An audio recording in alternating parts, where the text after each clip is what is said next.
सीतापुर गांव में करीब रात के 12 बज रहे होंगे। रास्ता एकदम सुनसान दिखाई दे रहा था और दृश्य एकदम भयावह लग रहा था। जैसे लग रहा था कुछ भी दिखाई न दे रहा हो। कभी कभार ऐसा हवा बहता कि कुछ दिखाई ही न देता।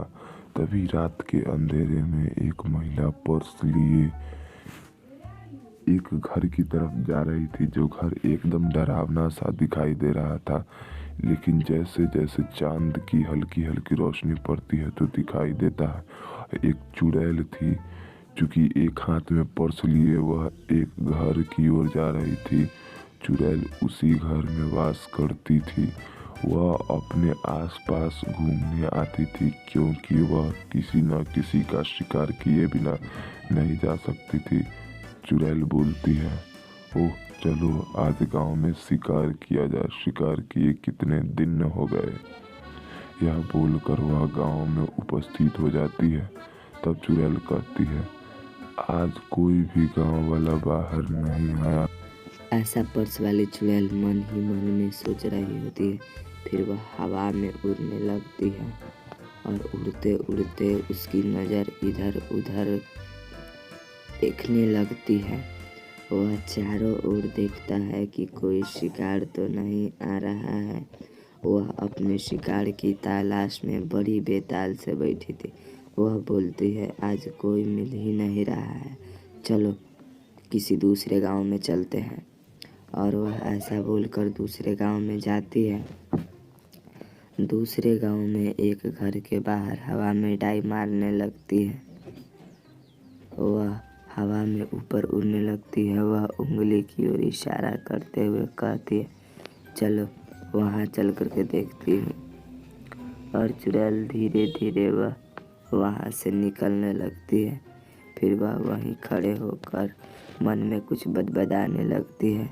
पता नहीं उसके मन में क्या चल रहा है। कुछ मंत्र जैसे बदबदा रहा है अपने ही मन में। तब चुड़ैल दूसरे गांव में आती है और वह देखती है कि एक लड़का जा रहा है। चुड़ैल मौका देखकर उस लड़के के पीछे पीछे आने लगता है। लड़के का नाम सोहन था। चूँकि दूसरे गांव में काम करता था, आज उसे आने में देरी हो गई है। वह धीरे धीरे अपने गांव की ओर जाने लगता है। चुड़ैल भी उसका पीछा करने लगती है। चुड़ैल अपने मोहिनी मंत्र के जरिए वह अपने स्थान पर ले जाती है, लेकिन मोहन वहाँ से भागने की कोशिश करता है। लेकिन तब तक बहुत देर हो चुकी होती है। मोहन कितना भी कोशिश करता, लेकिन वह उस माया जाल से भाग नहीं पाया और अंततः मोहिनी अपने माया जाल में फंसाकर पर्स वाले चुड़ैल उसे अपनी जगह पर ले जाने लगता है और वह उसे अपना गुलाम बनाने के लिए तैयार करता है। अंततः सोहन मारा जाता है। उसका आतंक पूरी गांव में था। तभी गांव में एक लड़की दाखिला होती है। उस लड़की का नाम कमला होता है। कमला जो बहुत सीधी सादी थी, वह गांव से पढ़ाई करके अभी ही आई थी। गांव में दाखिला होते ही गांव में घूमने लगता है। पूरे गांव की सैर करने लगता है। गांव का नाम मित्तलपुर था।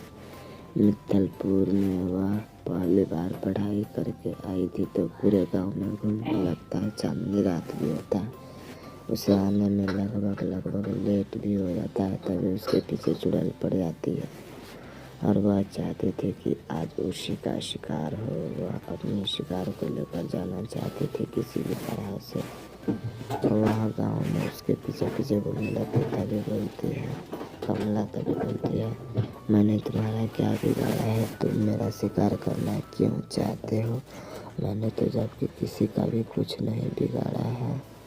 मैंने कभी किसी के बारे में खराब नहीं सोचा, सबके बारे में भले के ही बारे में सोचा।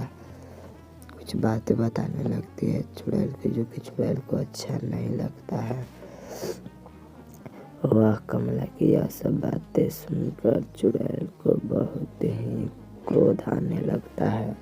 वह गुस्से में आकर कहती है, मैं केवल तुम्हारा शिकार करना जानती हूँ। और वह उसे अपना शिकार बनाकर ले जाती है। और फिर तीसरे दिन वह किसी तीसरे गांव में आती है, जिस गांव का नाम पिट्ठलपुर था। पिट्ठलपुर में आज सभी लोग जल्द ही खाकर सो गए थे। पिट्ठलपुर के गांव में आकर वह देखती है कोई भी व्यक्ति आज जगा हुआ नहीं है। वह एक हाथ में पर्स लेकर अपने शिकार की तलाश में पिट्ठलपुर के सड़कों पर घूमने लगती है। वह घूम घूम कर देख रही होती है कि पिट्ठलपुर के सड़कों पर आज उसका शिकार मिलेगा भी या फिर नहीं। ऐसा वह कहकर चुड़ैल सभी जगह पर घूमने लगता है और पिट्ठलपुर के वासियों को जोर जोर से बोलने लगती है, ओम चामुंडाए कृपा करे क्रांति करो, चामुंडाए कृपा क्रांति करो। ऐसा कुछ मंत्र पढ़कर गांव को सम्मोहित करना चाहती है और वह गांव को सम्मोहित करने की कोशिश में लगी जाती है, लेकिन वह अपने मंत्र के जरिए गांव को सम्मोहित नहीं कर पाती है। तो वह खड़ा होकर कभी हवा में अपने शिकार का इंतजार कर रही होती है। कभी उधर से इधर घूमती है तो कभी इधर से उधर घूमता है, लेकिन आज उसे लगता है कोई भी शिकार नहीं मिलेगा, क्योंकि वह सुबह ही खाकर सब जल्द ही आज सो गए थे। तो आज उसे कोई भी शिकार नहीं मिलने लगता है। फिर चुड़ैल गुस्से में आकर मन में ही कुछ बड़बड़ाने लगती है। कहती है, आज लगता है मुझे कोई भी शिकार नहीं मिलेगा। पिट्ठलपुर के वासियों, आज मैं यहाँ से भूखा जाऊंगी। और आज चुड़ैल गुस्से में आकर पिट्ठलपुर के वासियों को श्राप देने लगती है, ओम रीं क्लीं चामुंडाय, ओम रीं क्लीं चामुंडाय। ऐसा कहकर वह पिट्ठलपुर वासियों को श्राप देता है कि आज से कोई भी जीवित नहीं रहेगा, सब रोगग्रस्त होकर मर जाएंगे।